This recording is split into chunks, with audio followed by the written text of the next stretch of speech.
This was a vibe. GVO. This one was really, really fun. I'm your pal, George Boutsalis. And I'm your other pal, Ricky Liordi. This week, we had Louis on. We're just going to go by Louis because it's Louis. And he's an artist, and artists have one name. So it's Louis. Guys, this was really fantastic. Louis is, entrepreneur, an artist, a creative. He's, a thinker, a lot of things. And this conversation was fantastic. Louis is an artist and got into painting, the last couple months through COVID. And if you watch the YouTube video, you will see his paintings. They are fantastic. We got into the weeds a little bit. We dabbled. We got here or there. We talked about the art, and Candace made an appearance as well. So thank you guys. Rick, take it away. Yeah, honestly, you definitely want to check out the YouTube on this, but I want to give a big shout out to our sponsors at Stephen Liambis Real Estate. Stephen's a top producing realtor in the GTA, known for his extensive market knowledge and unmatched devotion to his clients. Whether you're looking to buy, sell, or lease, he's there to help you, guide you through every step of the way. Make sure to check him out at Homes by Stephen or online at homesbystephen.ca. And Georgie, let's friggin' go. Boom, we're good. The boys are back again. With the best dressed guest ever on the podcast. Honestly, hands down. It was a tight suit. Louis, welcome to the Pals Podcast. You look amazing. Thanks for having me, guys. Appreciate it. I felt like I had to really show up. You really jazzed up the whole atmosphere. Like coming in the suit wasn't enough. Like no. A little bit of flair, honestly, decorations. Again, future guests, take notes, man. The bar has been set. The bar has literally been set now. We've had guests bring in. We had one of our guests, Dimitri, brought in customized Guinness glasses, and we did the Guinness challenge. Oh. We had who brought in the books for us, the travel books. Jamshed brought in books. Yeah, it's always a good show. The background still there. We've got a bunch of stuff that people have brought in, little souvenirs and gifts. Dude, this actually feels like a proper podcast. It feels sick now. Well, we are legit now. Very like. I'm glad I can leave this place guys. like this. Really glad. Keep these. Yeah. No, that's it. Well, honestly, thanks for coming prepared. Thanks for sprucing up the studio. Oh, my pleasure, guys. Appreciate it. That's what I do, I guess. Yeah. Well, apparently now. There we go. Let's get right into it. We were saying off the air, but me and you met because of Revive IV. That's right. On King Street. Yeah. If people don't know, it's I guess you call it liquid. IV hydration clinic. It's a medical aesthetic. This is like the technical term, but it's an IV infusion health and wellness clinic. Okay. Yeah. And we are going to get to that, but I want to get right into the art because this is just blowing my mind right now. Thank you. So it's very distracting. Honestly, I was trying to read it when it came in, but now I'm looking at it, and I was going through your Instagram today quite a bit, and I thought this one was sick. There was this one, and you did like a gorilla or a monkey as well. A black dog. There was the bulldog. And then there was a monkey. Yeah. There's a Buddha. There was a Buddha that got sold.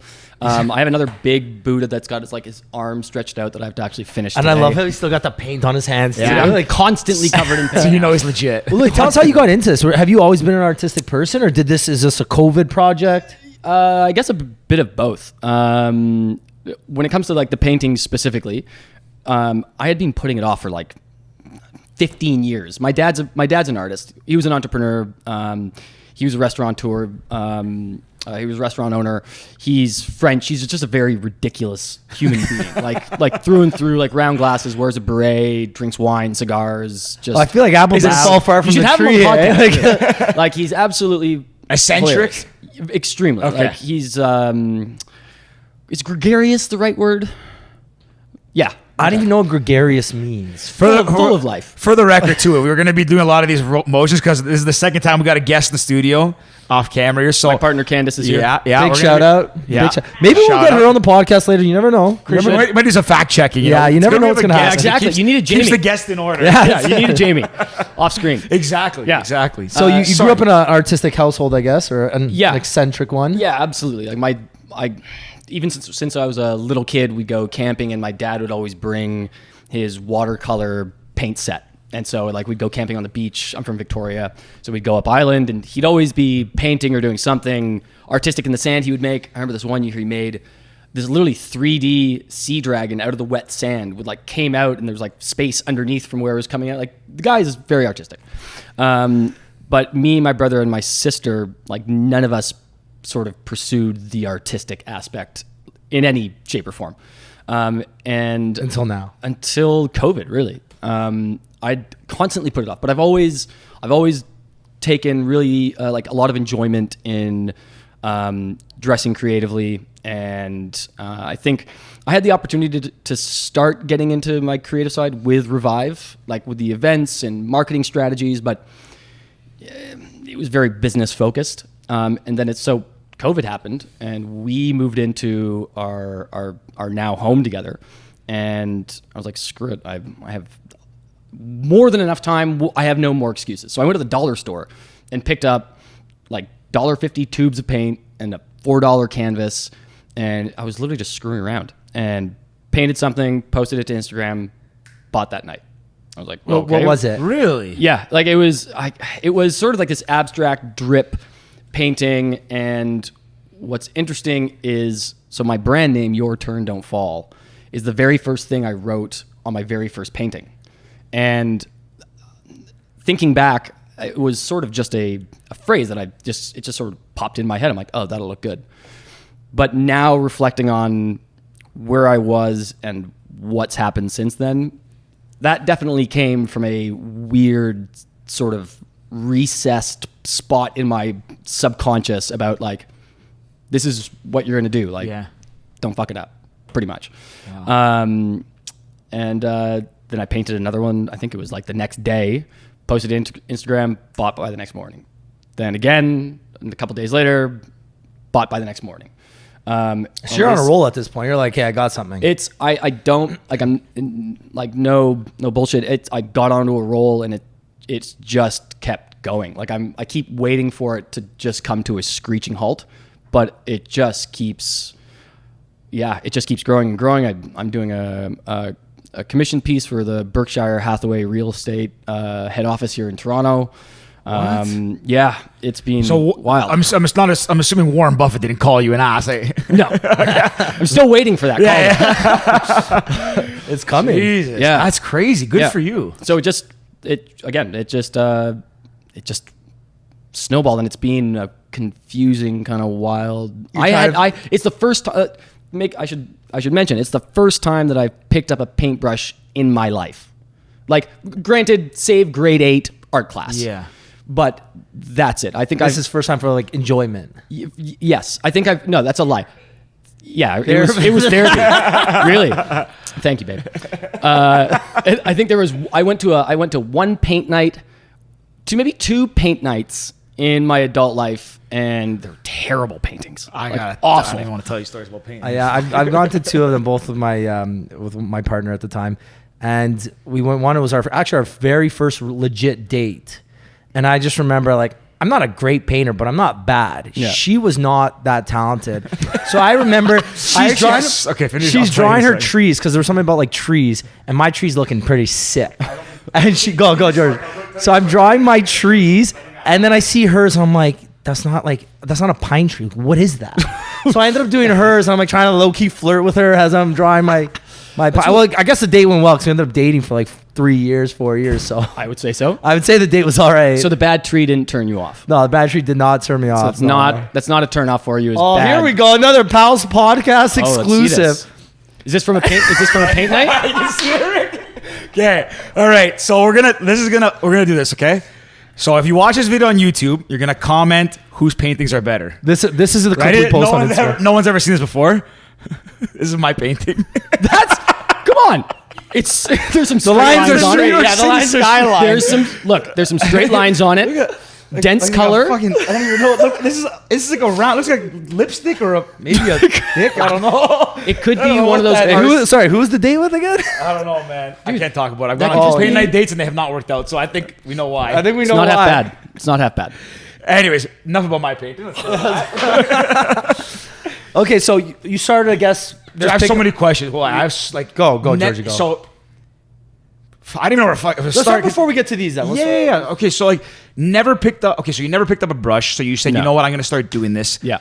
And you said that the line you put up and the thing you painted first kind of just came from somewhere deep within, whether it manifested itself. But that's right. What was your inspiration at the beginning? Like, what were you trying to convey? Like, is there something, a thought? Is there something you visualized you want to put, or you just started throwing stuff on a canvas? No, most of these. So 98% of the pieces that I do, save that one over there, I don't really know what I'm doing when I'm stepping up to the canvas. I don't know. I sometimes have a preconceived notion of some of the images that I want to use, but I don't know what direction the painting is going. And a lot of times there's 2 or 3 or 4 paintings on a canvas layered on top of each other, because I'll paint something, say screw it, nope, paint over it. And so there's a lot of depth usually to my paintings, because it started off really as therapy.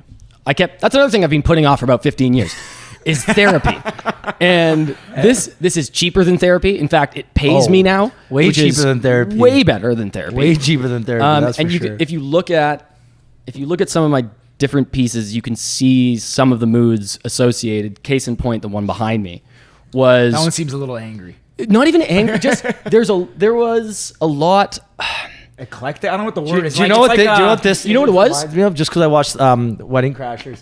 This reminds me of that girl from Wedding Crashers. It's like, don't leave me, I'll find you. That is that girl, right? That is that little. That is accurate. Smiling double.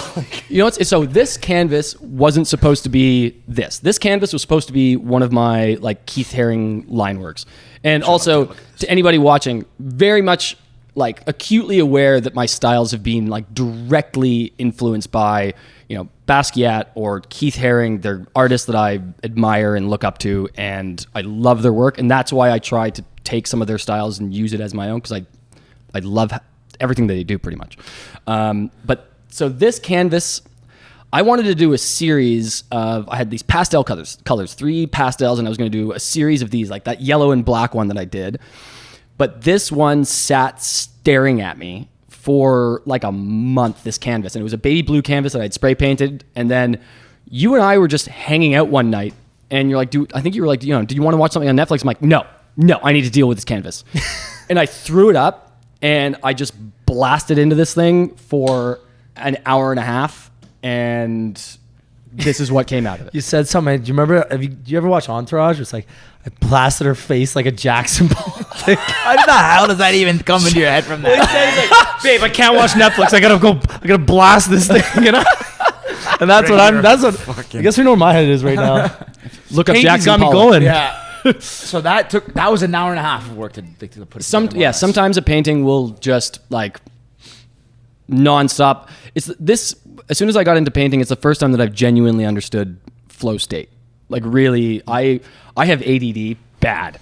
Like I'm on 50 milligrams of Vyvanse. Like I am partying every morning when I pop that pill.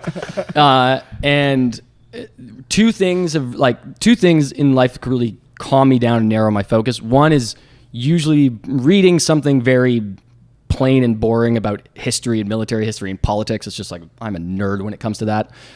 And painting. Like I will. Well, some of the best books are military, like historic military books, I have a right? laundry list of books I could suggest. Get into it. I got a whole bookshelf upstairs of stuff that I'm trying to dig into. Yeah. I've read some fantastic ones recently. Okay.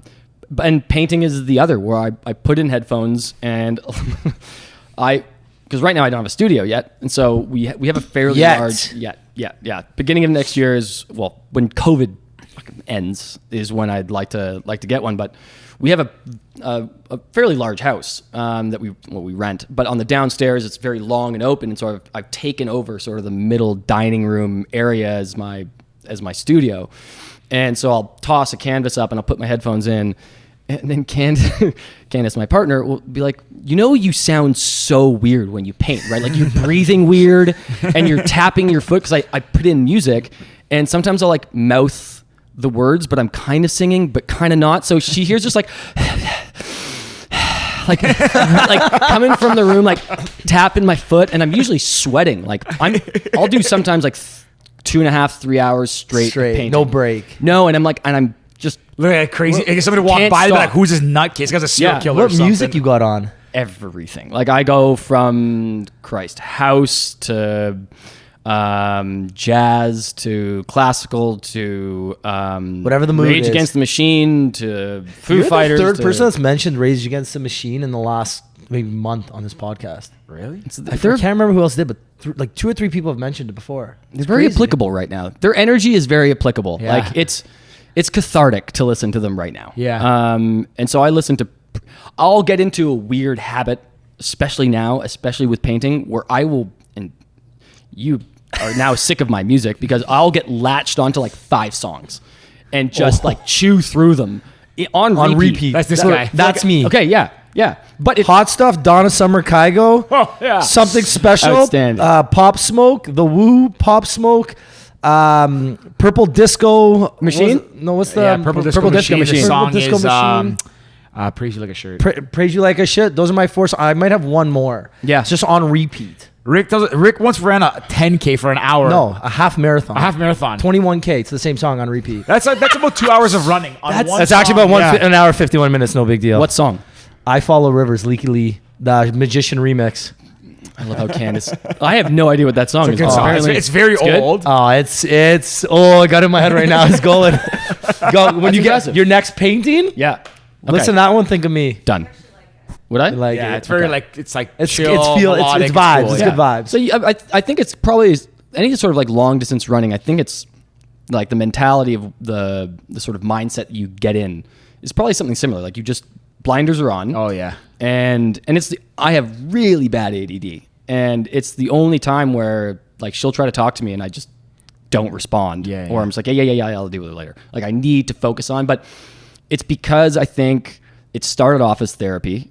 Not like in the literal, no, pretty much in the literal sense. I needed to get something out of me. Yeah. And I think that's, my body needs to paint now.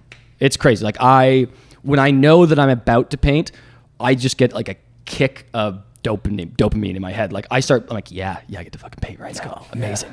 Like I get happy and I get energized. It's so like, it's bizarre, I feel man. it. I know. I honestly, weird. I think I can relate, and I kind of feel the energy. Personally, I said it for a long time that I had like undiagnosed ADD as a kid. Like Oh, yeah. I mean, anybody I work with, like my colleagues, my fam, everybody, I'm just always hyper. Like nothing. If something I'm like fired up about, I can just go. Like I'll talk a mile a minute. Won't stop. It just gets me going. So I can kind of see what, like, I can relate to what you're saying. I'm the same way. But to back to your point about running too, like that's what I started. I mean, I've done it started picking up running a couple of years ago. I was never a big runner, but during COVID, I've been running a lot because Yeah. that's me. Like if I have energy, I need to get out Get and me out of just it, same, go. yeah. And like Yeah. it's just something I just zone out, put a podcast on, I put some music on, and just go. And that's what kind of like calms me down and like it's like 100%. get you in like that Zen flow state. Have you guys? There was an old TED Talk. Yeah, it's like it's got to be 6 or 7 years old. I don't remember the name of the presenter, but he talks about I think it's about ADD and like misdiagnosing, how dangerous it is to misdiagnose kids with misdiagnose them with ADD. And he uses one of these the example. And again, I don't remember the name. I'm really bad with names. This mom has a daughter, and she's concerned that there's something wrong with her daughter because she can't sit still, and she has a hard time focusing. And so she takes her daughter in to see this psychologist, and through the discussion, he's like, "Well, hold on a second," and he's like, "Would you follow me out of the room?" And he asks the daughter to stay in his office, and he turns on the radio, and they leave his office, and they turn around, and they look through the window, and he's like, "Just watch." And immediately the little girl got up and started dancing. And he's like, "No, there's nothing wrong with your daughter. She's a dancer." And that little girl went on to become, and I'm going to misquote this, but I think the president or the head of the Royal Academy of Ballet in England, and became and like produced and developed stunning ballets. Yeah. Where if she had been misdiagnosed and mistreated, then that creative spark could have been potentially killed at a younger age. And I think that's kind of what I've stumbled on here. Yeah. Before we started painting and we moved in together, and I know this drove you insane, and I'm looking at my girlfriend right now, is like we have a bunch of rooms in the house, and I would constantly be sitting there being like, I think that vase would look better over here. Or I think this plant, what do you think about this plant over here? Drive me nuts. And I do that. I'm like, just daily. pick a spot and leave it there. Just on that point, you understand? I don't think I actually have ADD, but I just feel like very hyperactive. I just reorganized my bookshelf like 2 hours ago because the front of it, you can maybe see from there, my desk there, it's like a mid-century modern vibe. It's got inserts in the front, and it has like my two favorite top subjects are always in the front. It's like mountain climbing books and then some business stuff, but then it had some like nonfiction or fiction. I'm like, these don't seem right. I've been looking at them every day. I wake up and walk past it. I'm like, you know what? Fuck, I gotta clean it today. Yeah. I literally started moving back shelf, front shelf. It took me an hour to do it. Like I've reorganized these plants. I don't know how many times. Like honestly, So sorry. Back to your mind. But I know exactly what you mean. Same. But since I started painting, I have completely stopped doing it. I'd say save like a couple times where just by nature of like maybe buying something else and we've just rearranged something else, but I've completely stopped doing it. And I think it's because what I was doing there was desperately trying to find a creative outlet. Like I needed something creative to do. And I think back to all the times of me being just like restless and bored, and I just needed this. And it's really weird, and it might be over like simplifying it, but since I've had this, it's changed my life. Well, art's giving you a platform to express your creativity, right? That's what they say. So many of these creative minds that if they get told, okay, you're not a good painter when you're a kid. Okay, well, who says you're not a good painter? Art's so beauty subjective. It's beauty's in the eye of the beholder. Like anything creative is so many of these subjective, amazing artists back in the I guess the 19th century, 18th century, none of them were famous until they died. A lot of them weren't famous. Van Gogh died penniless. Yeah, and it turns out he's one of the biggest artists in the world. I got a theory about Van Gogh, so I don't cut you off. Yeah, no, I was just saying that there's so many times where kids are told or young people are told that they're not good or their art isn't this or their art isn't that. Turns out like they could have been the next Van Gogh or Picasso or somebody. Yeah. They just got pushed away when they were kids because their elementary school teacher who has zero experience in art told them that their line isn't straight enough. Or no, not just that, like to the point of the ADD thing that I brought up.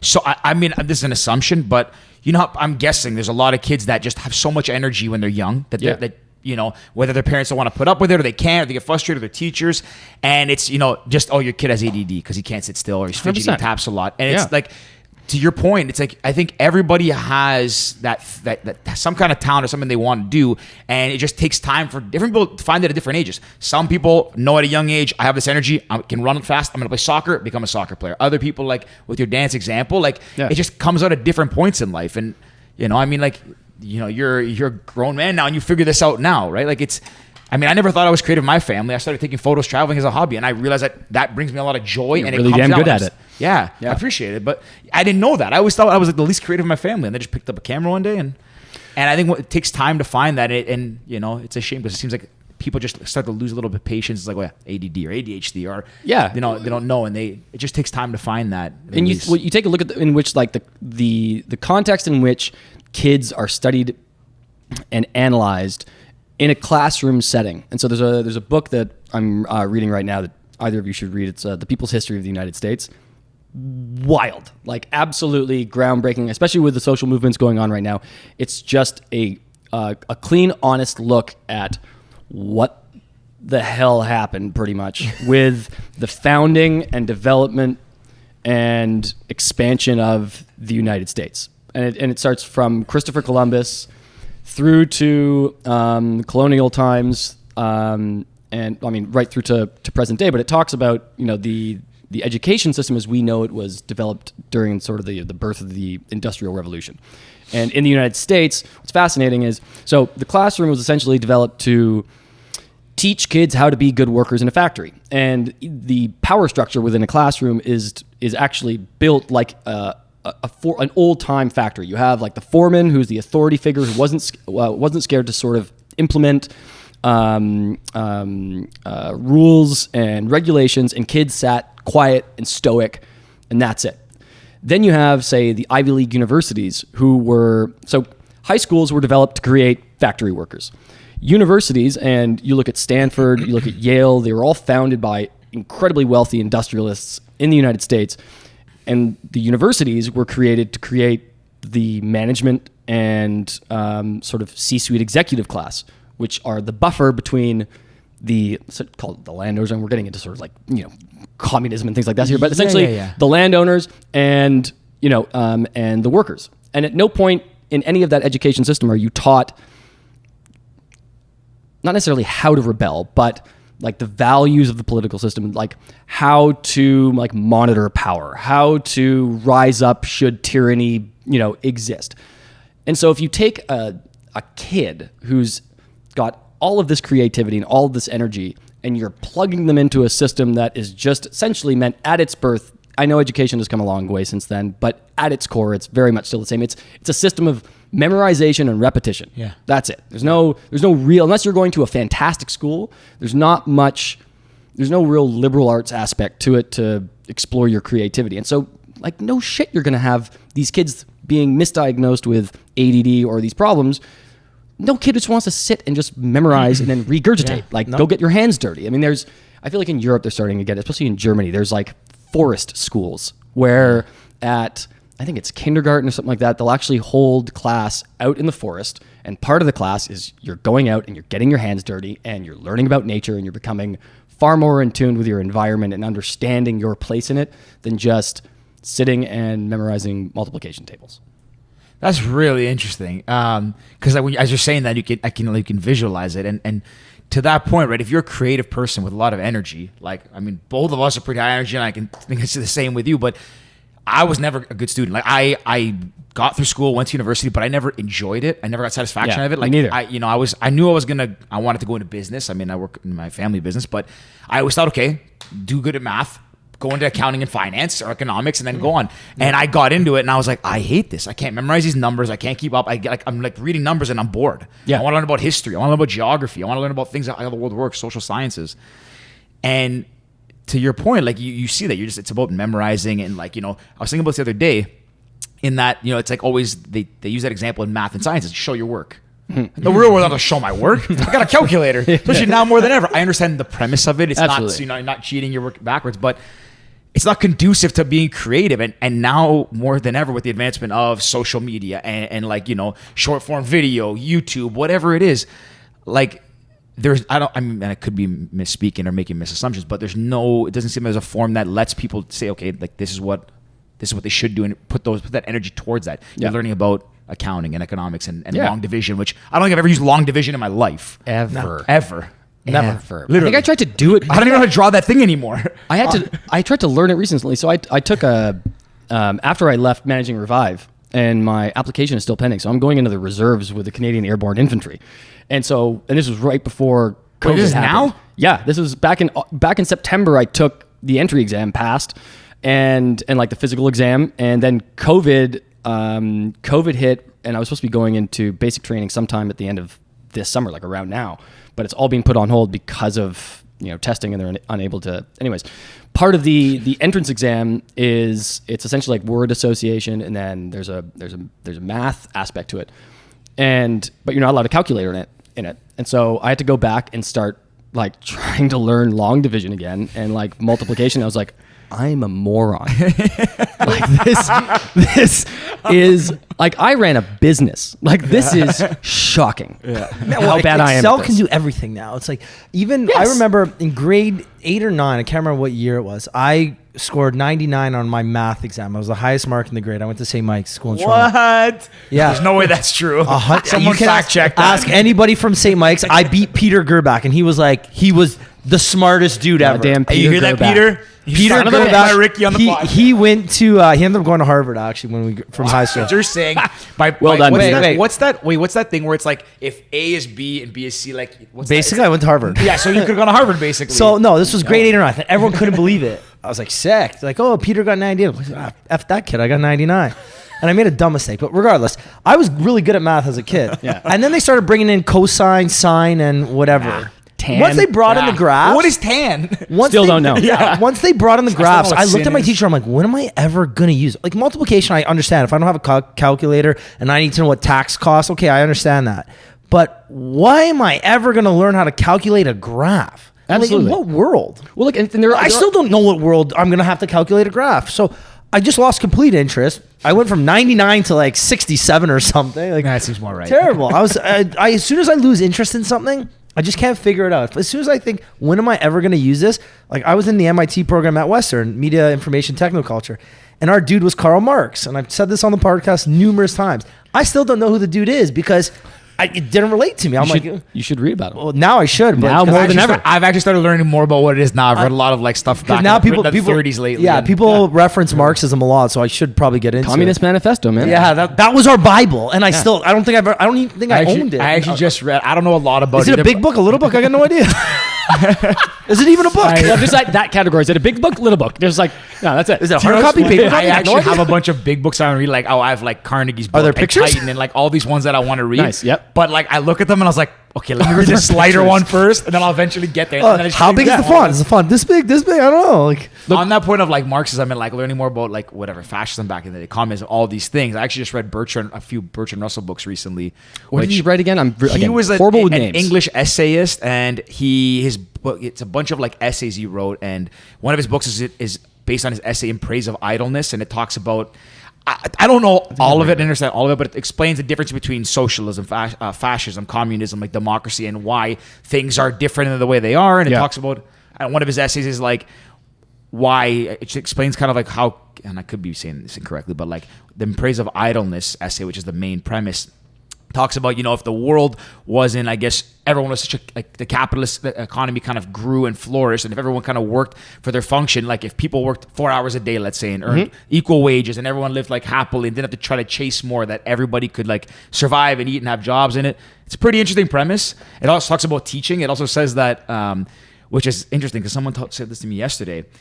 A lot of people want to go into teaching because they want to educate and they like being around kids. But then when you're doing it for a living, it becomes a lot more of a task and a job, obviously. It's almost like with anything, really. Yeah, so That's you a big- lose interest, then you lose patience, then you don't have the patience to sit and teach them and put the time in. So one of his theories is that if teachers only had to teach 2 to 4 hours a day, kids would have more time with them. They'd be like, teachers would be happier. They'd want to do it. And it's interesting some cool premise. theories. Yeah. And this was written in the 30s, which was very interesting. Well, now, if you look at some of the Scandinavian countries, they no longer allow homework to be assigned from grades. I think it's 1 through 5 or 6, I believe, because they believe like so much of a child's development are those social skills Being outside of the yeah. classroom, like interpersonal skills, conflict resolution, like curiosity, like going out and engaging with your world around you. But it's funny, sort of the communist utopia of a cashless society where the state-owned means of production provides all that you need so that you can essentially pursue to be the best version of yourself. With the Isn't that the idea behind like Burning Man? There's no cash. It's just like cash. yeah. I mean, yes. That's yes. Kind of, actually, kind of. Yes. Like a utopia. Yeah. gifting. Yeah. Yeah. exactly. But if you look at like universal basic income, like we're, through innovation and automation and all this crap, not to get too far into discussing political systems, but it's interesting to think that sort of the free dropping Skittles over there, the free market capitalist system, by its like need to innovate and be more efficient and automate, may end up transitioning into a communist system by no longer needing the worker, but then you still need the consumer. Yeah. So that you then have to tax and give people money just to exist, just to be happy. Yeah. It's actually We won't see it, but yeah, like I could be misremembering this again. Someone's gonna call me up and be like, "You're an idiot." That's not what it's about. But he talks about kind of a similar premise to like universal basic income, and this is like back in the 30s. It was a really cool book. I mean, it's clearly like written by an essayist, so all the words I don't understand, but it's pretty cool. It's communism gets a bad name. It has been ingrained in us since like, not us because I haven't been around since the 1870s, but like starting in the 1870s with the Industrial Revolution, literally since workers started rising up to fight for the 8-hour workday, the 5-day work week. These all came from worker revolts. Like the capitalist system didn't say like, hey, this will be nice. Work for 5 days. Yeah. 8 hours a day. Don't worry about it. No, it was like 6 day a week, 18-hour days is what, anyways. Yeah, I know what you mean. And it's just, they brought up the Scandinavian countries. I think some of them have done away with they made it a 4-day work week. Is it Denmark?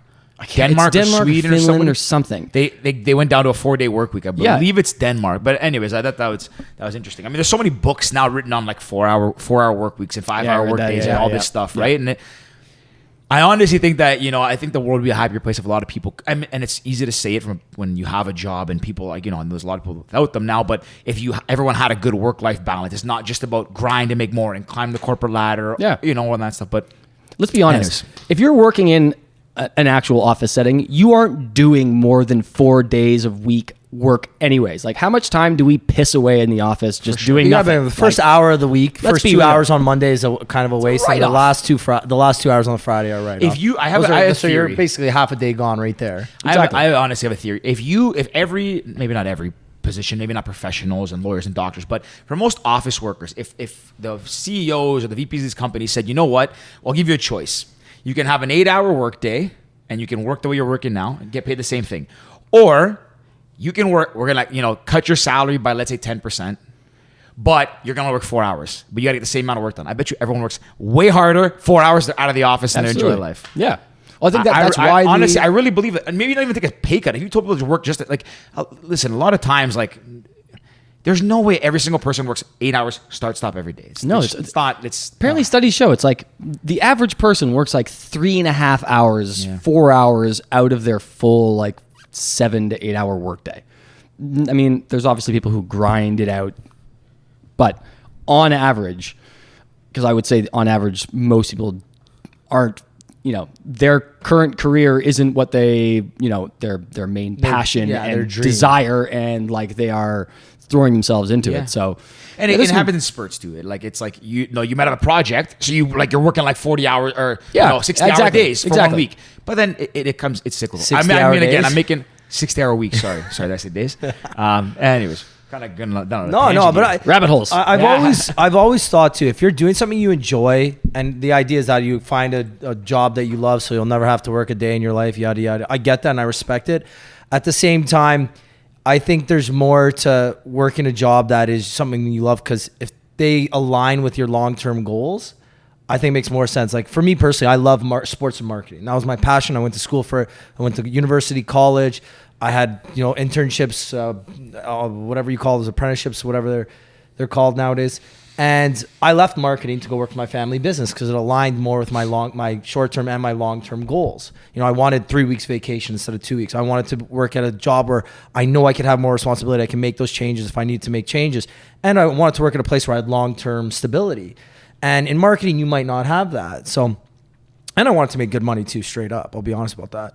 So, and marketing sometimes doesn't pay the best. So I chose a career that aligned more with my goals than my kind of day-to-day personal happiness, because my long-term goals were more important than what I'm doing day-to-day. I'll find something that I love doing if I know that it aligns with what I want down the road. Well, that's what they say. I think it's less what the actual activity is, and it's more, does it align with your ethics and values? That's what's going to give you a real sense of satisfaction and accomplishment in life. Yeah. And even on that too, we were talking about this, how many hours you work in a day. I think a lot of it's not just about the hours you work, but it's about what you're doing. Yeah. If you're just aimlessly scrolling through Instagram or, reading random blog posts while you're at work, that's a waste of time. But if you're conversing with your colleagues and you're doing in-person meetings to try and get the creative juices flowing or whatever it is, even though you're not directly working sometimes, you're still collaborating, you're still being creative, you're in that headspace. Yeah, you're in that headspace, right? I think because again, when I'm at work, I'm not always just on working. Sometimes I'm talking with colleagues, or sometimes you call a meeting just to brainstorm. So I think that's what's I think that's where our mentality is kind of being poisoned, because again, going back to sort of the structure of the educational system, we value sort of where we are in life and each other as much as we like to think we don't, but based on your output, ipso facto your earnings. And so I think that's why so many of us have a really hard time taking a day off and doing nothing. And I struggle with that constantly, because there's a weird nagging feeling you're not working, you're not producing, there's no output there. What the fuck? That's not normal. But that's what's kind of being ingrained in us as what is normal and what is valued in this society. Is, okay, what's your output? Are you working? Yeah. How much are you outputting? What are you doing for the business? How much are you earning? Just completely erroneous things. Yeah, we live in Go ahead. Sorry, no. I was gonna say that's very true, right? Like, I mean, I've said this before. I mean, not to say that I'm a super accomplished, but I'm like I'm 30 years old. I feel like I'm a productive person in society. I contribute. Yes, you you know, are. have all this stuff. No, I mean, I just feel like I do understand how to work hard and I work smart. I have my days where I'm lazy, but especially growing up in like an entrepreneurial family, like family business, if I sit home for a day, if I'm hungover on like a Monday or I stay home on like a Friday, I'm like, man, like what am I doing? I should be working harder. I should be working Especially as an entrepreneur. Yeah, because in your head you're like, oh, well, brutal. like if I'm not there, like maybe the employees aren't working as hard. Yeah. But then I realized, like, I work with my family, and I said to my old man and me and my siblings, and I said this because we've been raised that my dad had to work really, really hard, long hours, all this stuff. We're like, we've been afforded an opportunity to have a good work-life balance. But I even said, on the thing of like therapy and stuff like that, and kind of like that release, we kind of said together, you know what, like if we need to take like a me day, just take it. Like it's better for your sanity, for your mental health. 100%. Long term. If an employee says to us, I'm having a bad day, I'm not really feeling it, like, listen, just go home. Like it's fine. Go take the day. Well, that's what happened with me at Revive. I didn't. And about 4 years in, I burned out. Like completely. I just like anxiety attacks, creativity gone, no motivation. It's a problem. Because I was connected to the business all day, every day, to the team, 24/7. WhatsApp chat, organizing house calls, making sure the schedule's like constantly. And it's not possible to maintain that period. I will say a caveat. I could paint every day. Quite happily. Because I think that's the one. That's for the years of therapy that you missed when you were working exactly. there. Just don't go to therapy for like 10 years. And that's it. You got to build up let it fester for like and then 4 let it out. years and Blaster the desperately canvas. find an outlet before you break mentally. Yeah. No, but even for me, I've always traveling's like my escape a lot of the Nice, yeah. times, right? And I'm the type when I go on vacation, I don't want to be bothered. Like I'll send everyone emails here. If you need this, you call this person. You need this, you call that person. Again, there's things that you're gonna have to take calls when you're traveling, but I try not to work when I'm traveling because I want to turn off. I want to enjoy the moment. I want to be with my friends. I want to experience a new culture. I want to experience a new city, a new country, whatever the case is. But a lot of people, they don't know how to turn off, and that's the problem. If you're constantly working, you're constantly go, eventually you're going to come to the point where you either don't enjoy it anymore because it's literally what your life is now, or you don't know how to turn off anymore. That's our lizard brains. Right. And it can become a serious problem. And that's how people can get burnt out. Like my dad is the complete opposite. He can work 24/7 every day. Too, His Something about like what's with our dads being able to be like ironclad workers, like who just seem to be if it wasn't just tougher than we are. Yeah. If it wasn't for my mom, I think my dad would literally work 20-hour days, 7 days a week. It's It's insane. I'm like, that's- Dad, you need to stop. You've built this great business for yourself. You're almost 65 now. I don't know how they do Take it. a step back, enjoy. Go to Florida, play golf, pick up a hobby. You gotta understand too, like where your family's from? My dad's Italian. my dad's Greek. Okay, my dad's French. It's You're- because they're European. Was your dad born here? Or did he move here? No, he was born in France. So my dad's born in Greece, moved here at 17. Yeah. My dad was born here. Yeah. Okay, but it's still got the lineage. Still, yeah, he's got Yeah, the but still, but especially it's- Italians. Italian. But you know, They're it's all funny you nuts. say that. It's like Yeah, in my German. dad's In German. We've got a little bit of She was everything born here. in Germany. She's, yeah? She's from Bavaria. you speak German too? Yeah. Yeah, she does. Yeah, she does. Nine. No, don't get Ricky going. Ricky thinks he knows to speak German. We're on vacation. Tell a story. No, We've it's never told so it on the podcast, have stupid. We were in Copenhagen at a music Zurich. festival. Zurich. Open air festival, and we're like I don't know. This festival was sick. Like Mumford & Sons, Major Lazer, Kygo, all headlining, and like it was like empty. Like we were like maybe 10,000 people. 10,000 like people. Marcus Mumford running through the crowd next to us. It was like Crazy. really cool. Like great experience. When was this? This is 2017 August, September. early So like mid-August. Those were like still big names in it. It's not like it was yeah, like, yeah, They no, were Mumford was mad. huge. We got dropped off out of the Uber and up to this like dark path. We're like, what? He's like, yeah, this is a festival. We're like, where? Yeah. Anyways, it was cool. Like it was a good experience. It was fun, but there was not many tourists that we saw. We would try to make was all friends, bump into locals. people. And Rick Sean ordered a drink on one. I have this on video, and he's like, "Don't worry, I speak German." I was like, first of all, they don't speak German here. Like we're in Switzerland. Sound like it. Sound like kind it. of. I mean, they probably do a little bit. Like parts of the Switzerland, area, I think yeah. Switzerland's very multicultural. Yeah. So he goes up. He's like, yeah, one, yeah, haha, da da, yeah, yeah. And he just kept saying, yeah. And I'm like, that's not German. He's like, yes, it is. Watch. And he started doing it, and the lady understood him. And he's like, see, I speak German. I was like, that's not German. He's like, okay, give me a rum and coke then. I was like, yeah, see, super good, yeah, yeah. And it happened. And I was like, what? Can't fight that. And then he started doing it everywhere, and then it got out of control. Yeah, it got really really German people and in Mallorca at Nikki Beach. And he's like, okay, I don't want to. They're gonna rabbit hole here, but that was funny.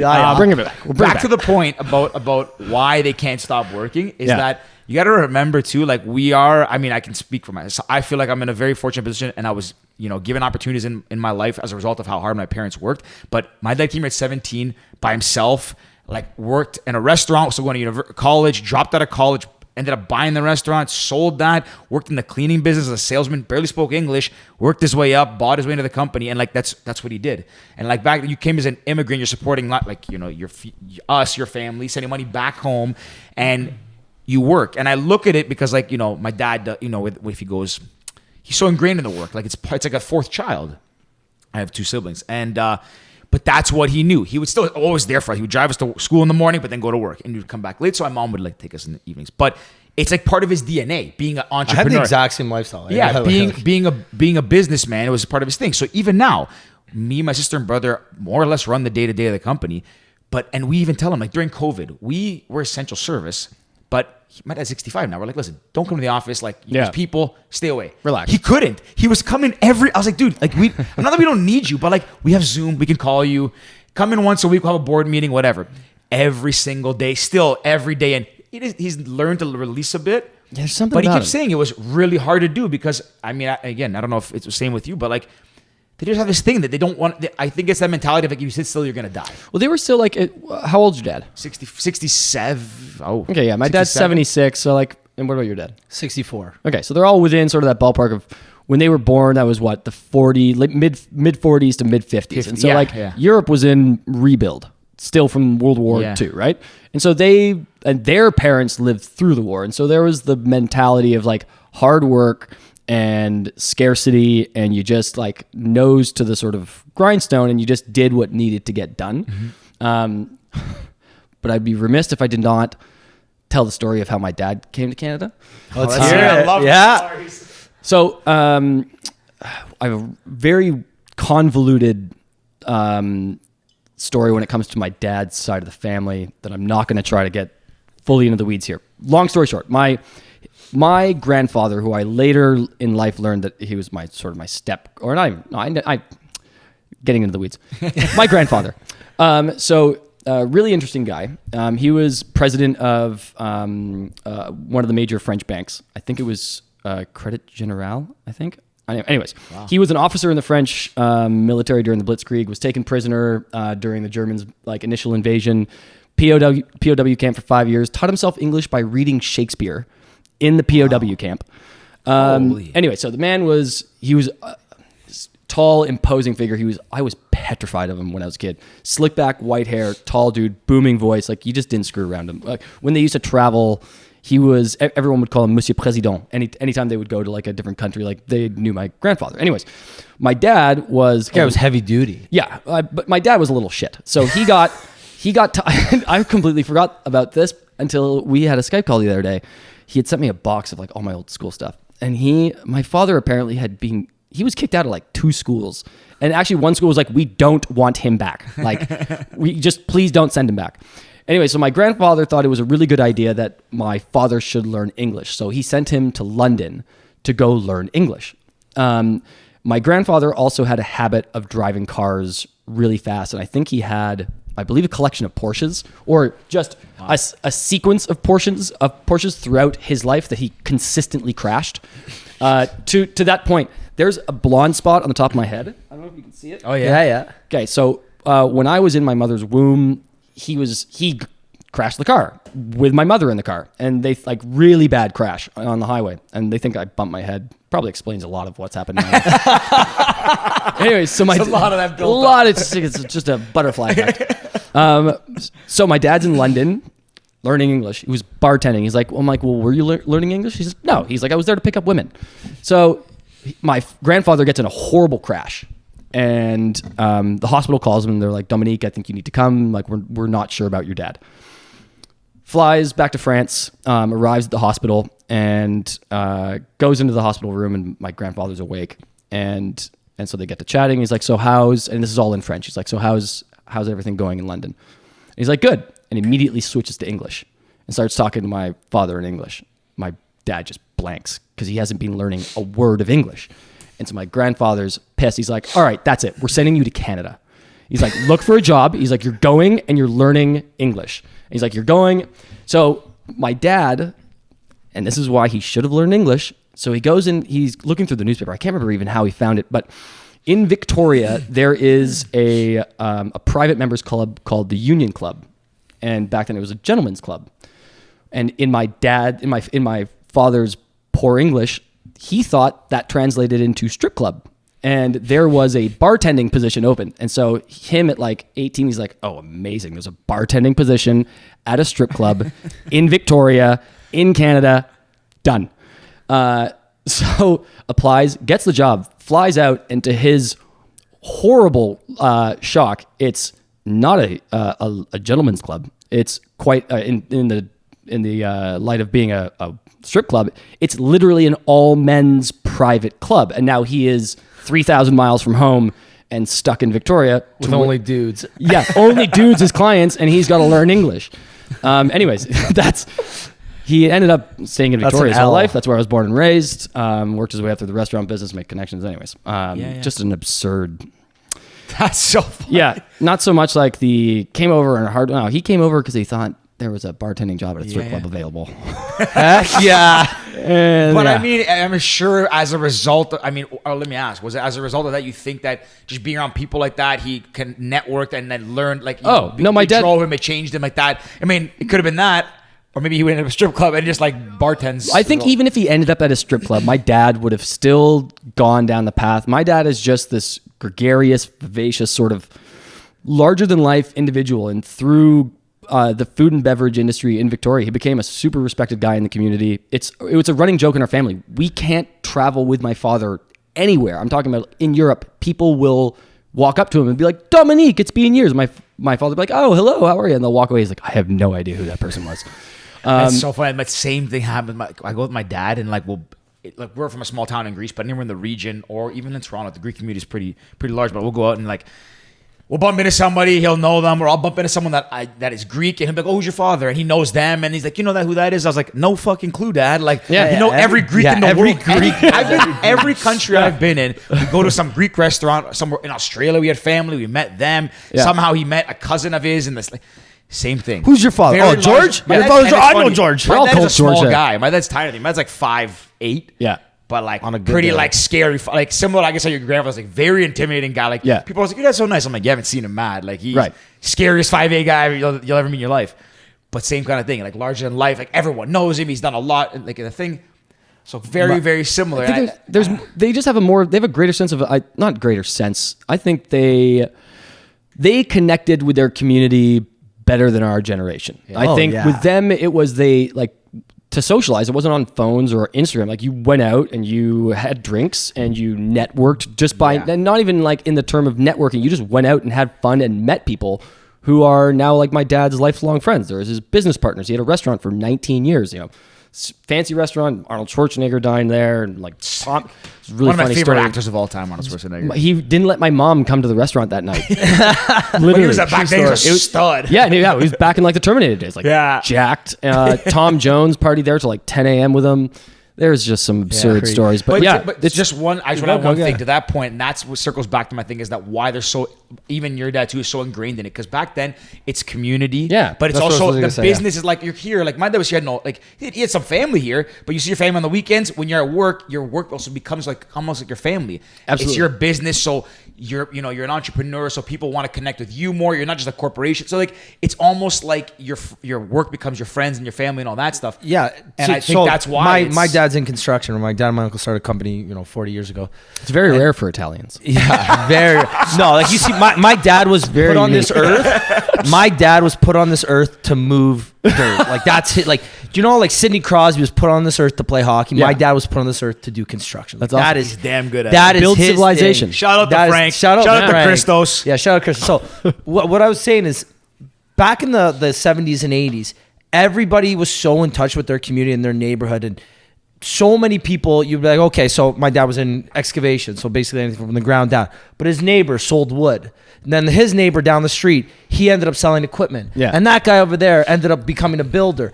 And this guy over there has got concrete. And that guy. So everybody was so connected. They all worked. It was literally live, work, eat, play together. Yeah. Everyone did everything. Yeah. That sense of community. Now it's kind of like, okay, there's so much red tape in a lot of corporations where you can't just use your buddy to clean your office, or Totally. use your best friend who sells this. It's okay, you know what? Let's get 4 prices from everybody and let's do this. Yeah. Back then it was kind of like, okay, well, you know what? You're my buddy and you sell insurance. Okay, so I'm going to buy my insurance. Got to get an from you. RFP. Yeah. You know? Yeah. You got to follow the processes. Now it's like, well, you even think, but there's so many processes, but back then it wasn't. It was like, okay, yeah, Jimmy sells concrete. Yo, I got you. Just get George, it you done. need concrete? Get the Yeah, I job got- done. Oh, George, Or it's you like, you like this time, if you have a relationship, it's like, see, like that. It's like, we can't, our budget's tighter this year. But, if you can help us, like, we'll help give you an you. opportunity, another job. And like, there was a lot of that. So you built this camaraderie with like, through your work and all that, and it became your network.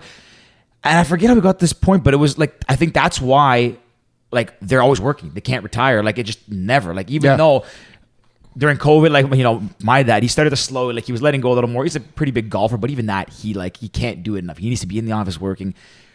And I honestly believe like that mentality and that way upbringing, mind you, our fathers went through something that we, touch wood, hopefully don't have to go through in that going through a recession now, probably the first major one experience besides 08. How many did they go through? Yeah. 5, 6, 7. Like it's a the different early time. So you've been 90s. working because you never, like they've seen what can happen. Yeah. Anyways, going down a rabbit hole here, but No, but Yeah. even kind of to wrap that up too, it's funny. My dad and my uncle are complete opposites, and I think it's because my dad, he's on vacation and he'll be like, okay, call me, let me know what's up. I'm like, what? You're in Florida. Go to the beach. Yeah, but how was your day? I'm like, are you asking how my day is as a father or as a boss? Which one is it? Because he's like, oh, what'd you do today? I'm like, I came to work, and then how was work? Everybody in? I'm like, Dad, you think I have time to sit? If you want to ask me about my personal life, yeah, great. I had this for lunch today. It was awesome. I'm going out this weekend. Yeah. My uncle's the complete opposite. If I call him, he'll be like, hey, just use your best discretion, take care of it. Where my dad's like, okay, send me the documents. I'm like, Dad, you're in Florida. Let go. Let go. Pick up. I said, if it wasn't for my mom, my dad would actually, I'm not kidding, just work steady. He will never retire. And I think it's because me and my brother work for the family business now, where he loves seeing us. So work is family, and it extends. But it's crazy that, I want work-life balance. I don't want to just work, and there's no amount of money in the world that could make me give up the rest of my life. Yeah. You can't take money with you. You can take memories with you. You can't take money with you. Your money's not, when you die, you're not taking it to heaven. I hope not. There's nothing but my memories with my boys, Show and up. my relationships, and everything else that my trips to Florida, my trips to Europe, my trips to anywhere in the world. I'll remember those. Yeah, money comes and goes. So I don't know. I think there's I would agree there's with that that fine sentiment. line, work-life balance, and anybody listening that thinks they just need to work so hard, so that when they're older they can retire and live life. it's a self-perpetuating cycle. You work harder, you buy more. You want more, you want more. Yeah, you want more, enjoy you want more. life, especially now. Like, I know we're in a crazy time, and I don't like talking about COVID, but enjoy life. Find things that make you happy, especially during times like this where there's a lot to be unhappy about. Find something that makes you happy. Like Louis here, I swear, but whatever. The art here. Are we not supposed to swear? No, I've sworn like 3 times. Rick It is was one weird. of my New Year's resolutions, so I make a conscious good for effort you. not to swear. But see what you're doing here. You took such a bad part of life, and you've made it such a great part of your life, and probably a future for yourself doing this. So obviously, the way it's Now going. full time. Yeah. It's like Should we supporting get me a full picture time. back there? I want to get on that one too. Or Yeah, and this is got actually it? a good segue to get back into it. And that, I know you did. I can tell you got the most obvious segues. Ricky's like slick with his segues. And he goes, oh, COVID's so bad. This is what we did. No, but it's true. Honestly, it is really cool. And that, finding even just a release, picking up a hobby, that's what we did. We said this before, but it's like we did the podcast. We said we wanted to do something like this. And we said, you know what? What better time than now? And just pick it up and do it. And clearly you did the same thing, but you clearly got a little more talent than us. Well, just careful. in a different arena. So put it that way. tell us about this. This has got to be like. There's a lot of. This has got to be We like. gotta censor this. A lot of boobies on here. This has got to be a big piece. Like this is. No, this is Yeah. nice. This is like the big dog. Yeah, this is so. Tell us. Wait, this is sold already? No. No, so actually, I gotta, you know what? I just keep thinking. I got a space in my washroom above the thing that I need. I ain't rich enough yet. the only one that's not available here is that's a commission for a client that I just did on the West Coast. Wait, that one's also available? That one's available too. Man. Yeah. So Sorry. So Go tell us ahead. about these. So I'd start by I love my work. It's funny, when I started, I used to hate my paintings until like the last 2 brush strokes. Like hate them. And then I'd be like I would just finish a spot and I'd be like, that's it. It's balanced. Perfect. But they hadn't evoked an emotional response. I think aesthetically my paintings had been beautiful and they were an emotional process for me to create. But then upon looking at them and seeing them, they were beautiful. And those are my emotions and thoughts on the painting that were therapeutic to go through. But the reflection back didn't pull something out of me. And I think in my opinion, my very humble, limited opinion, I think that's the differentiator between good and great art. Good art is aesthetically beautiful. Great art does something emotionally to you. And I like that. yeah, it's That's like great. it can be totally random. It could be the smallest little nuanced thing, this is totally individualized to the person and what they believe great art is. But great art pulls something out of you. It's like music. Like a Yeah, good song absolutely. is Yes. Yeah. you enjoy hearing it. A great song sparks a feeling or an emotion Absolutely. out of you. Yeah. Man, I love that. And this was the first piece that I did that did that. And so, What's it called? Nasty Woman. Did you just make that up right now? No. Oh, You gave it up. I couldn't remember it for a second. Nasty one. Yeah, Nasty Woman. Yeah. So Did you say and ongoing? and ongoing. So that's a tip of the hat to the fact that the Well, read First it up off- for us because some people are just listening. They yeah. can't So see the it, right? dialogue. So the painting itself is it's a collage of a 1975 Playboy.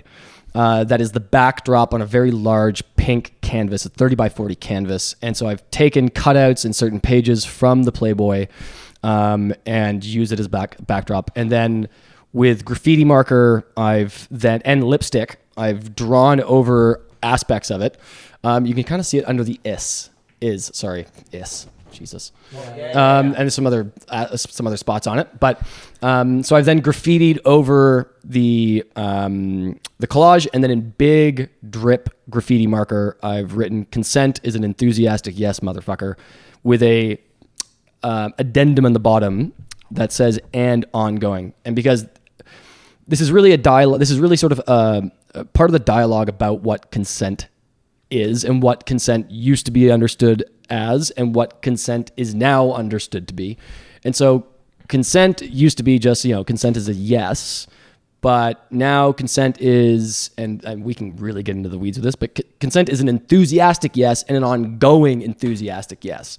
And so when you look at a lot of the rape cases, a lot of the sexual assault cases, the idea of what consent is, just because you give consent once doesn't mean that it is the ironclad consent for the rest of the evening. Like Not an you can overarching, a yes can become a no instantly. And so there should be, on the part of your partner, an ongoing dialogue when you're engaged sexually with anybody or emotionally, that what is going, like, are they still okay? Do you have consent to be doing what you're doing? Is it okay? And so really it's a nod and a commentary on that. And the Playboy itself, it is shockingly amazing to go through a 1975 Playboy based on. Do you have one here? Oh, have you perused through one of these? No, I bought it at a. You haven't opened Where it? did you? I bought it at a vintage. Hey, just the pages are probably a little sticky, eh, buddy? I haven't opened them. Honestly, go if you can find. It's I don't know what year that is. I think they're like the 40s, 60s. this is Christ. This one doesn't even have the. This was 1970. Yeah. And I don't even see. This one looks like about 70s as well by the Yeah, car ads on the back. But you talk about like chauvinism You throw it on the and floor. sexism. you open up like Yeah. the advertisements, how it's like, I mean, you can see the cutouts. Like some of the stuff that's on there it's shocking. Guys grabbing her nipple here. This picture's Arnold Schwarzenegger, and That's Arnold, yeah. That's right. That's a famous one. He's holding like Yeah. a cup or something. But you have to like, my girlfriend is a strong feminist. She's an activist, and I have to say that she has 100% and unequivocally and unapologetically made me a better man, especially when it comes to this sphere of understanding. Yeah. That's good. That's nice.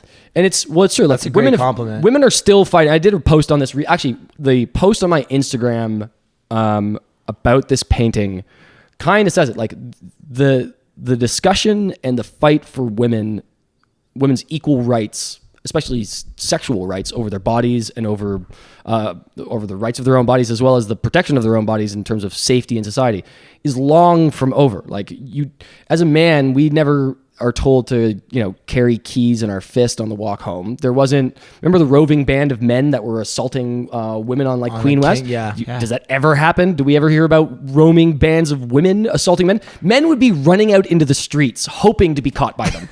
Like, Sorry, I'm gonna laugh, but like, yeah, it's like, true, but it's it's like true. the opposite. Like it's exactly. we exist in the same world and experience two completely different realities. Yeah. And that is still a major problem today. Like it just, especially when it comes to the idea of like rape, the idea of women dressing too provocatively, like the ownership 100% is on the behavior and the teaching of boys and men. Like women should be able to walk down the street ass naked and not be harassed and not be catcalled, period. Like if a I'm guy definitely walked for down the free the street nipple. naked, they Or the would not be other way. Like, no one's coming exactly. at you. Yeah. But men wouldn't be catcalled. I would honestly, I would feel perfectly safe walking down the street. I'd probably get tasered by the cops.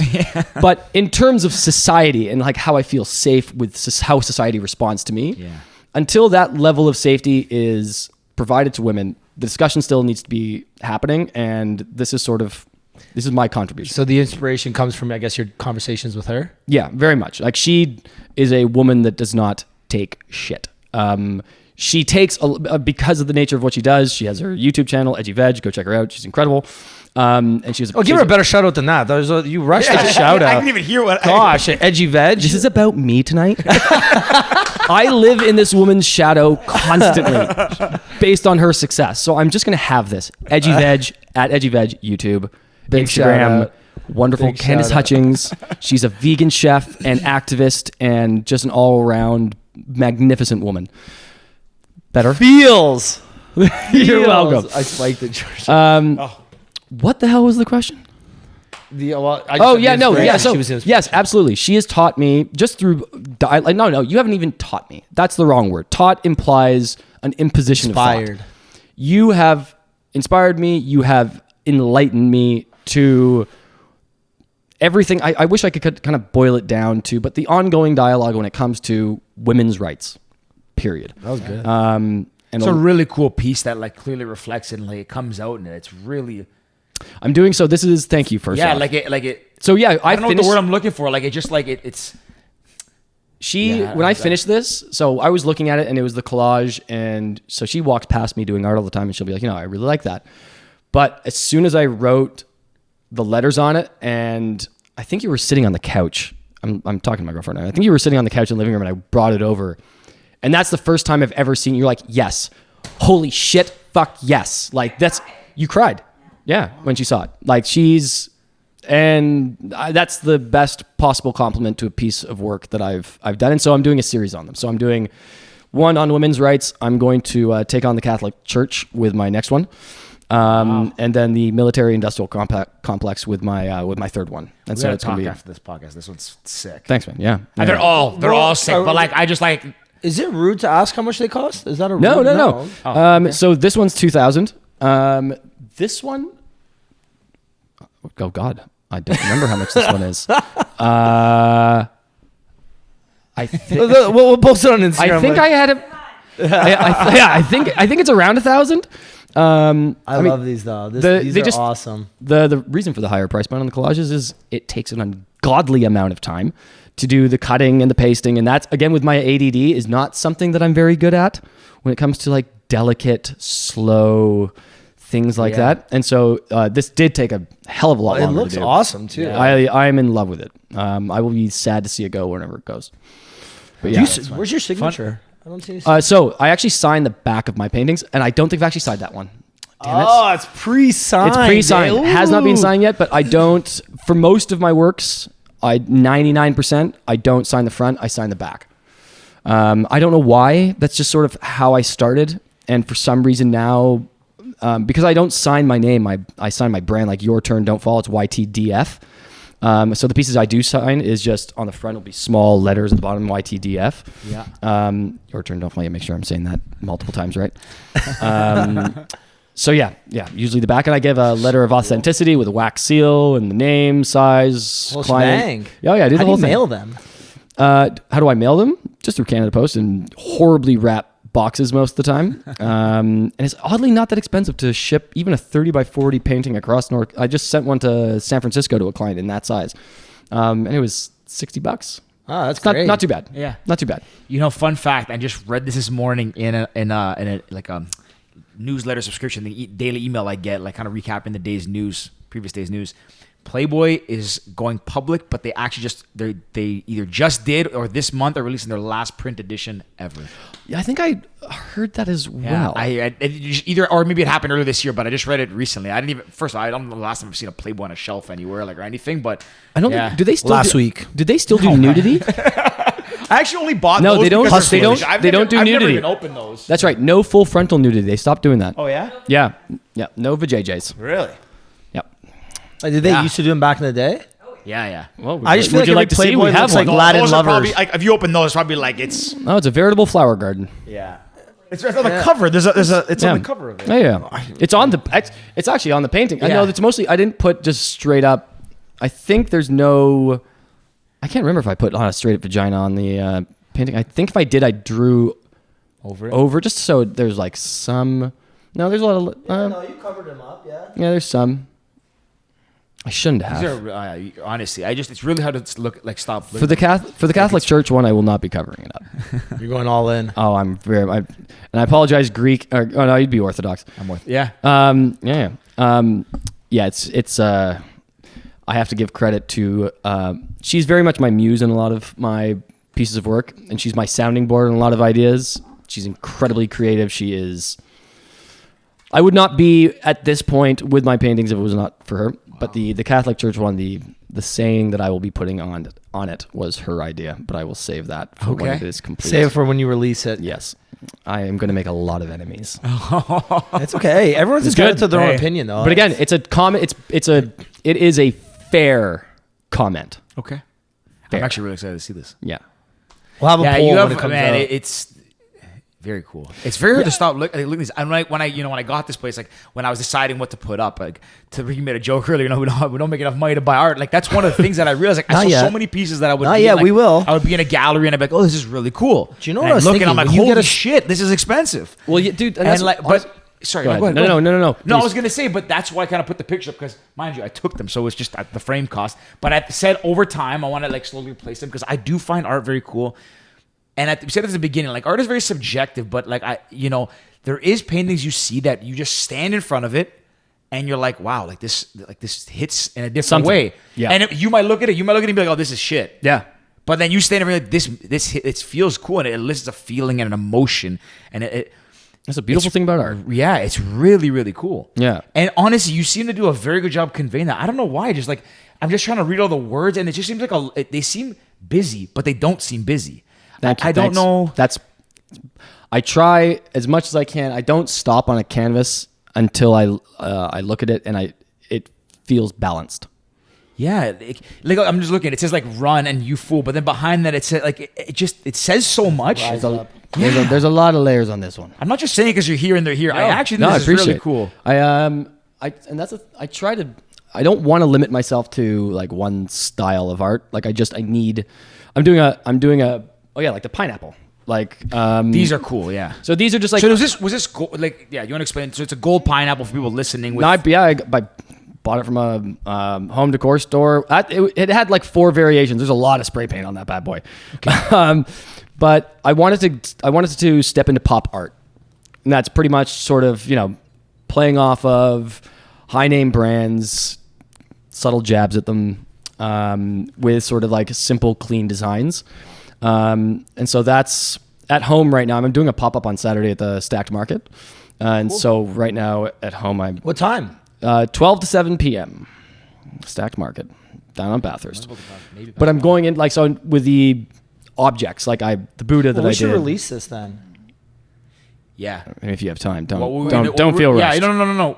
What's today? We should do Thursday. it Thursday. immediately. Do back to back. We'll figure something. Yeah. We'll figure it out. Or tomorrow. Yeah, okay. We want people Yeah, to we go, want Max, people so to then go. they can Yeah, yeah. experience what we're experiencing right now. Absolutely. This podcast in this studio, for those who aren't watching on YouTube, this podcast, this is an experience right now. This is a whole vibe. Like when you guys walked in, the outfits. First off, both of you look. You need to step into phenomenal. You need to step into frame come for a in- come second. in the frame. Here, should we put the mic over? You want to Doesn't slide matter. there? Here. I'll You know scooch what? over. Hold on. Let me here. I'll take my mic off. She's got to be. Come in. So It's a it's vibe. a You need the vibe. It's Really? Great. You won't see the shoes though. Yeah. yeah. So in all seriousness, for You those put them up on the table if you want. I don't mind. for those I'm in the listening, cleaning business. I come, can clean it up. come around. Yeah, Come on. Get So in for here. those listening again, we the studio right now is a vibe. With the paintings up, you feel a certain way. Just constantly looking as you're talking and explaining some of these things. I'm looking over and I'm just getting feels. Thanks, man. Maybe it's just I don't know. Maybe I I'm don't just know how emotional to, lately. I really don't know know how to explain it. I feel like It's a vibe. it's very different. Like, is it just? I feel like these things need to stay here. I don't know. It's just so like. You know what I it's really cool. thought like, about? even Time that out. thing up there. Like, I really think that I'm gonna throw out works this well. idea and just guys let me know if it works. We're getting a podcast studio. I was soon. just gonna. You say need it. a painting studio. Oh. I'm assuming you probably paint during the day. Constantly, yeah. We commission them to do a mirror- well, no, we record at night. We should get a shared space. That's not a bad idea. I was gonna say we should do a mural on the wall of whatever space. I'm we also get or willing to do something. that. Well, we're gonna Figure percolate on it. something out because This man, is these Not are making any big vibes in here. business Like, decisions right here now. yeah, we've always It's said also like gonna be a mixed studio for us. We can't get into the second. Yeah, part, we can't but get it would be into- cool because it would go with. Anyways, we got some we got a ideas little brewing startup here. in the world. Yeah, we got sneak some things. preview a little bit of it, but before we start to wrap up too, I also know you guys are big on plants. Massive. Okay, so then tell me how to take care of these damn things because you know how many of these times they've wilted and died. Plants are hard. They are. Sorry. Okay, sorry. Go ahead. I think we have probably 100 and probably about verging on about like Pass the 100. mic over. Here, we'll share. No, Candace, get in 140. No, I'd say like 140 if you count like the cacti and 140. maybe like 100. I'd say 100 and the propagation station. propagation. Maybe no, I'd say like 100. I think it's generous. What's a propagation station? Sorry, say that. It's when you take like little clippings from the plants and you put them in water, so then they grow roots. When you plant them So I have a station for propagation. with a sign. Literally. Yeah. I know what you mean. My brother and his wife. Shout out to Yanni and Hannah. They're actually down. Yeah. Anyways, they're great. They have plants fucking everywhere. Their place is about this. Like it's not like my place here. It's one, but it's plants everywhere, and they propagate them on the windowsill. You could have so many plants in here. I know. I buy one at a time. I actually just bought. You need some hanging You plants. just had one that died yesterday. That was a bad one. The best advice I can give for plants is underwater them instead of overwatering them. Yes. Yeah. Overwatering will kill it a lot faster. Make it consistent. Set like a day a week that you water your plants, and even if you underwater them, they need to know like what will a lot of the times kill them if it's a total irregularity with their watering. If you can give them like consistent watering, but underwater, that'll usually help keep them alive. Okay. It's not. There are very temperamental plants like fig tree. just don't fiddle ever figs. get Don't a get a fiddle fiddle fig. fig. Don't get a fiddle fig. Yours. I do have a few fig trees. We have a place like my family home in Greece, and like they're outside in the wild. They're Right. fantastic. Yeah. But it's not. I don't think I With fiddle figs, it can be too dry, too moist, not enough sun, too much sun. Yeah, not too enough hot, humidity. too cold, too much humidity, It's too little it's humidity. a temperamental Pain in the ass. little shit.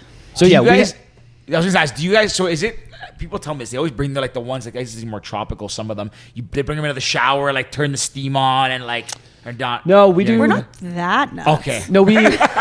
Yeah, We're nuts, but that seems a bit much. they get a water once a week. I try to like spray mist them. Like I'm bad. It should be every day. It's like every 2-3 days.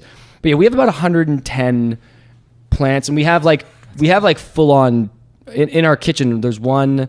I have about 7 plants that I've had for almost like 9 years, and one of them is like legitimately a tree. It's probably about if the planter was like your sink, it probably branches out to about 2/3 of your kitchen, and it's in the corner of our kitchen where we shoot. Like it's massive. Wow. Yeah. I was gonna say I've got 2 plants in my office that I've had for about 3 years now, and I'm a great plant dad to these things.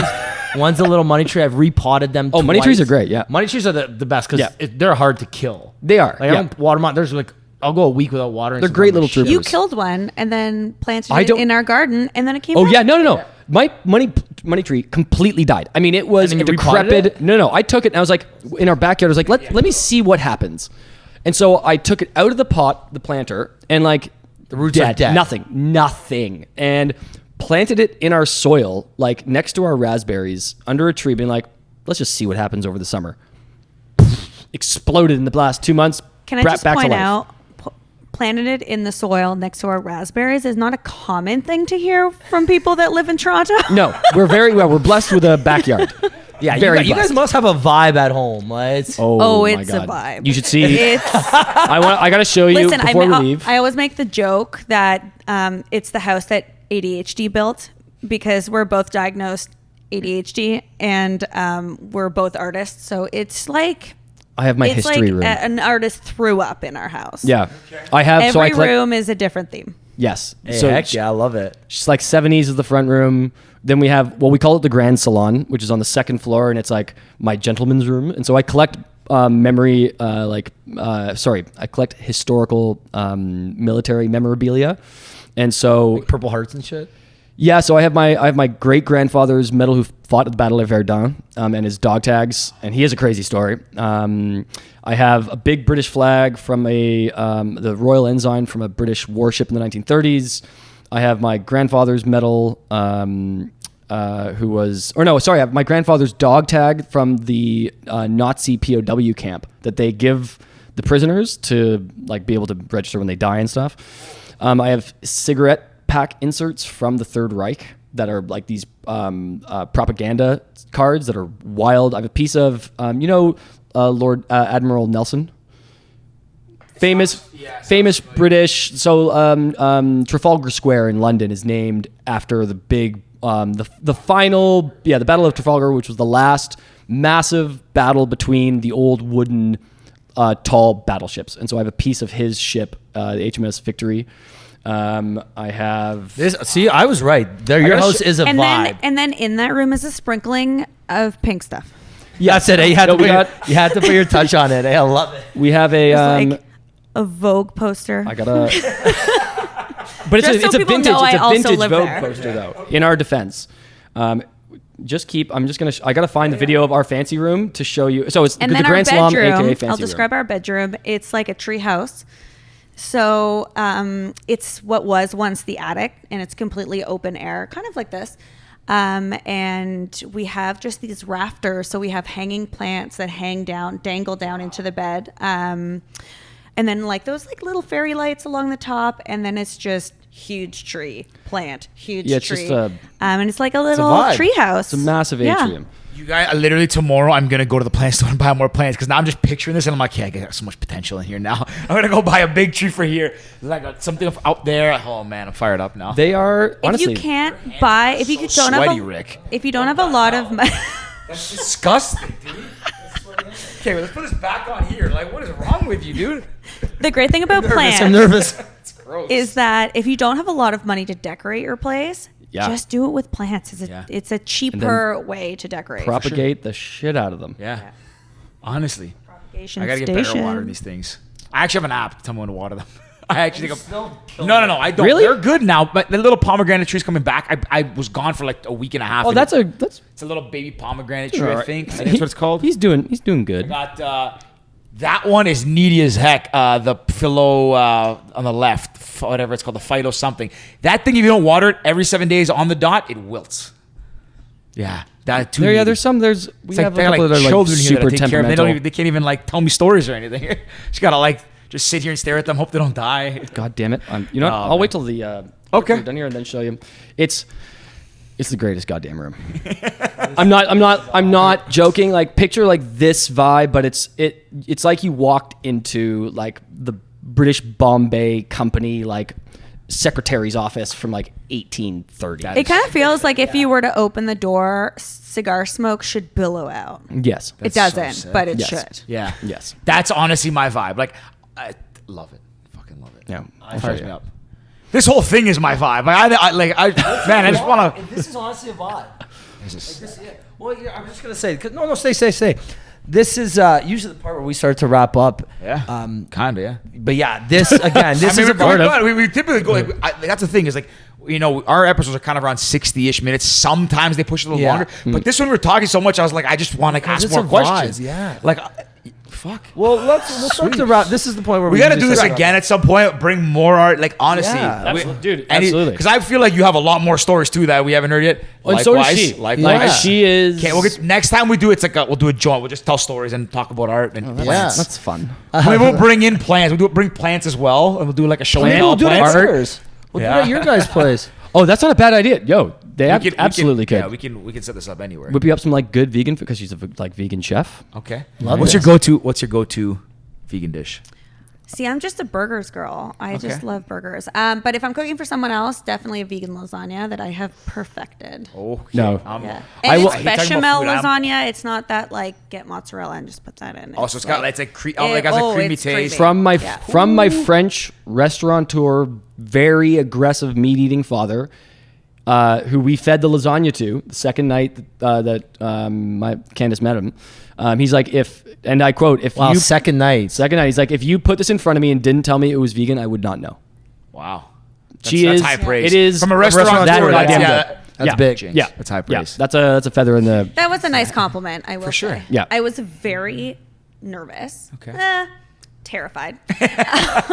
Nay. Because terrified. if he didn't like it, he would tell me. He's a very No, blunt human being. So he does I not was hold back. bracing myself for like the I hate this crap. Don't ever feed me again. Which he did about the vegan cheese.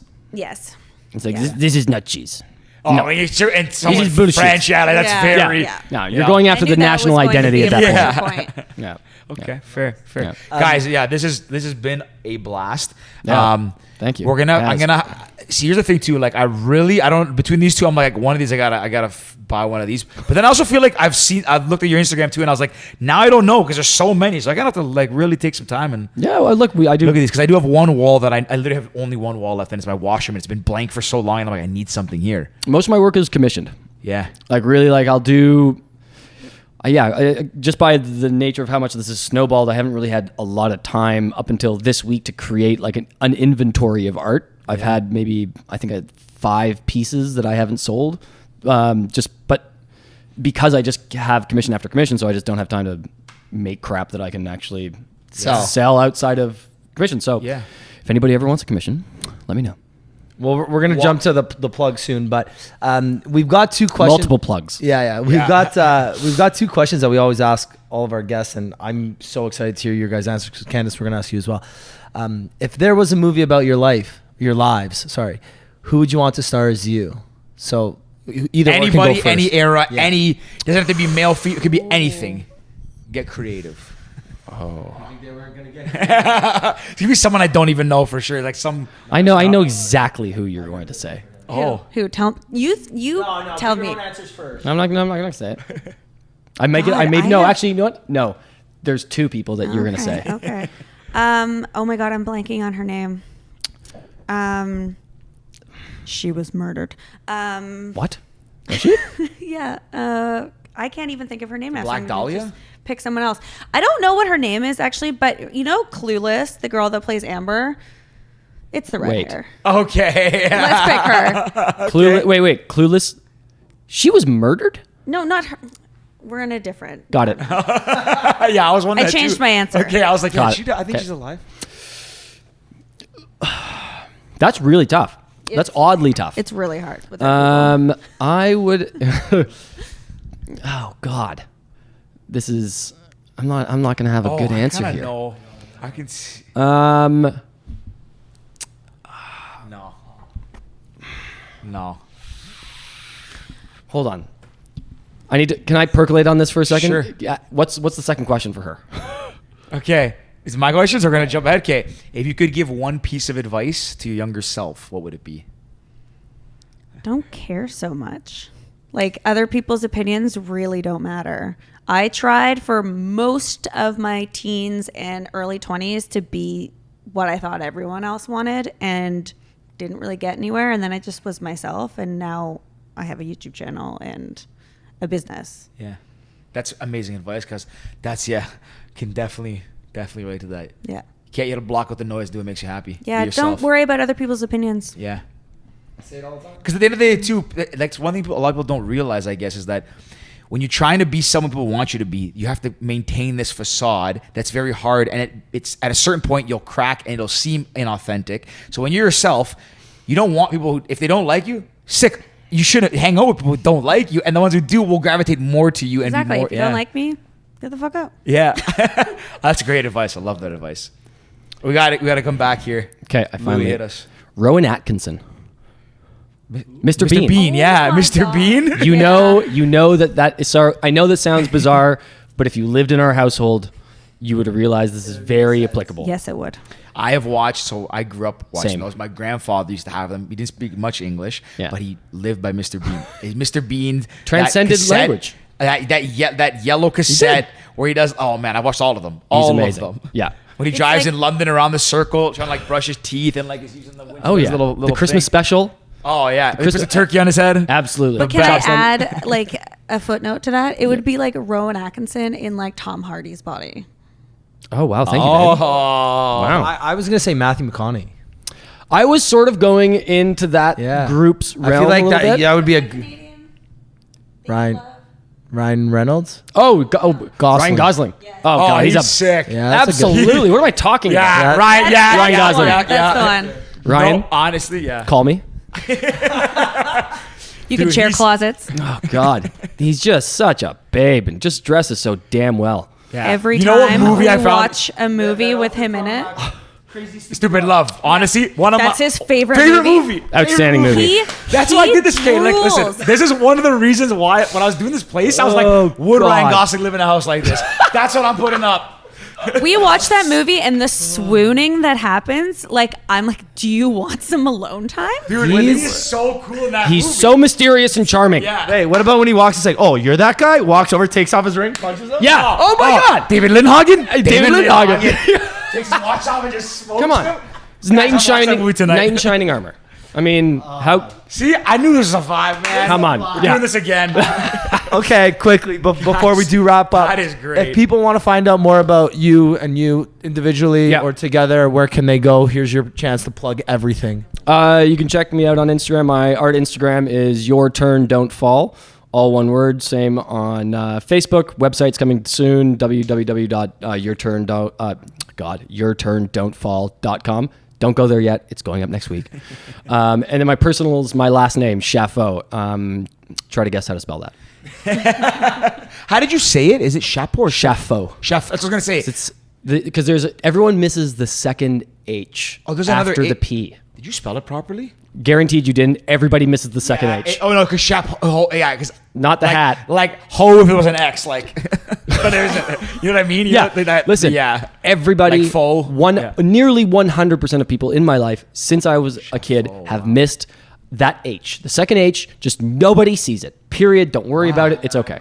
No, And no. everyone I think calls it's me in the Chapheau. invite. I just wrote it. I'm really good at. Not too much. I'm pretty good at spelling. I actually won the grade 3 spelling bee. No big deal. But I actually never. I can spell. I get names right. I spelled it wrong. I'm not even gonna lie. No, I missed honestly. the H. Yeah, it's. I'm ashamed of myself. Anyways, I mean, that's a pretty good flex. Yeah. it is good. Spelling's important. It is. Yes, it is. And where can they find you if they want to? My business is EdgyVeg, just at EdgyVeg on Instagram, youtube.com/EdgyVeg, and theedgyveg.com. And then my personal Instagram is just my name, Candace_Hutchings. Beautiful, guys. It's been a pleasure. This It's has a lot been, of fun. Honestly, really fun. Yeah. Really fun.